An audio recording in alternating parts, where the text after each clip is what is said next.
Hello, this is topic 3-3. We're going to be talking about solving compound inequalities. So not just singular inequalities like we did in 3-2, but we're going to be dealing with dual inequalities. So first, let's see about graphing these.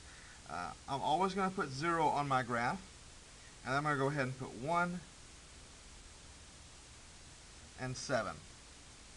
And this says that, well, x is greater than 1, because 1 is less than x, and x is less than 7, so those are both open circles, and x is greater than 1 but less than 7. That means I'm going to shade in the middle.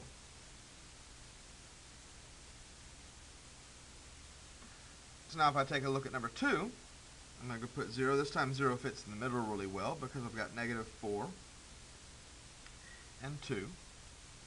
It says -4 is less than or equal to x, so x can be -4. And it's less than 2, so it can't be 2, so I'm going to put an open circle. And again, x falls in between.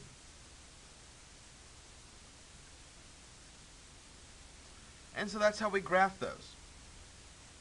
So let's go ahead and take a look at example number 3. I'm going to break this down into 2 separate inequalities and solve it so that you can see how to do that. And so -6 less than x plus 3.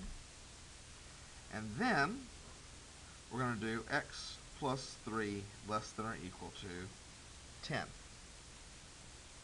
All right, let's see what we have here. So on this side I need to subtract 3. And so I get that -9 is less than x.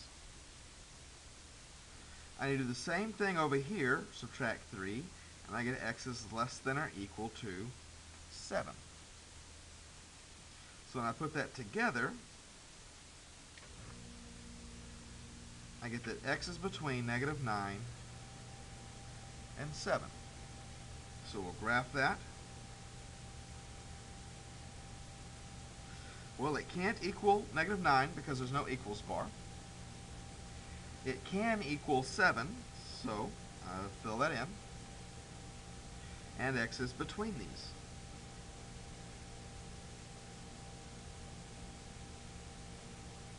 Now that's working it out separately.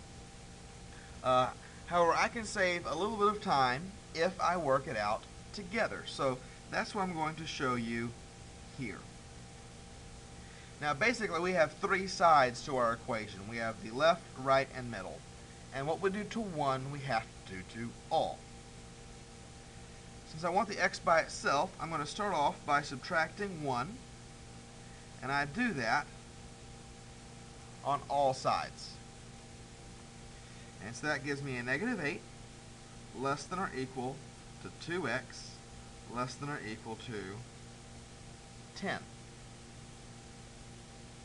And now I divide everything by 2, and I get -4 less than or equal to x less than or equal to 5.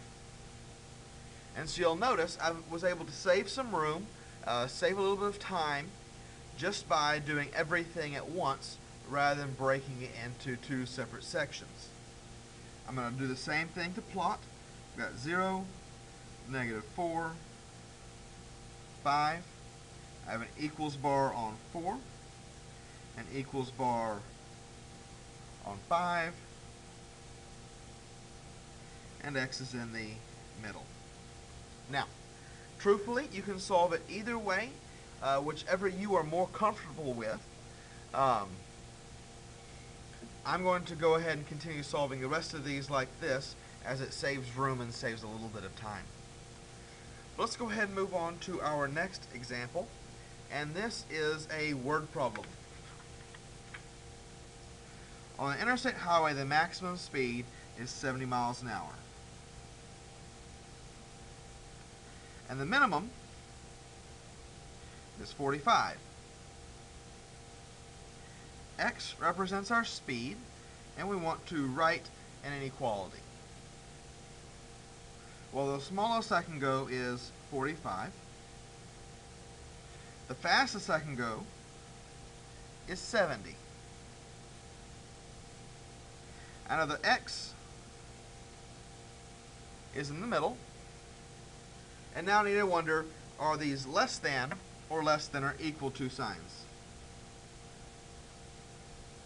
Well, minimum speed is 45, which means that if I'm going 45, I'm okay. I haven't broke the law. 70 is the maximum speed, so if I'm going 70, I'm doing fine, and I haven't broke the law. But if I go 44 or 71, then I'm technically breaking the speed limit, and I could get a ticket. And so this is our answer here. There was nothing to solve. All we had to do was write it out, and it's our solution already. This shouldn't be too terribly difficult. Good luck on your assignment. Have a good day.